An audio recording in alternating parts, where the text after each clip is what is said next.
how to lock apps on iPhone iOS 17. So all you have to do is to go here direct with your shortcuts.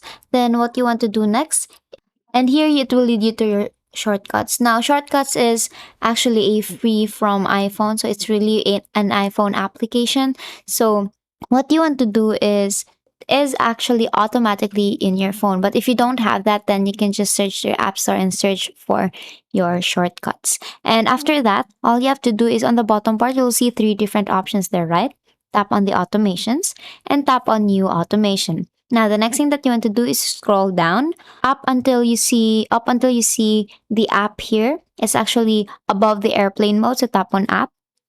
And then you will see when here, and under that you'll see the application, and then choose the application that you want to lock. So all you have to do is to choose. So for example, I want to lock this application. Just tap on done, and then here you will see run run after confirmation or run immediately. So tap on run immediately, and then tap on next. Now, the next thing that you want to do is here you will see new blank automation. Tap on the new blank automation here and tap on add action. Now, here in add an action, tap on your lock here, lock screen.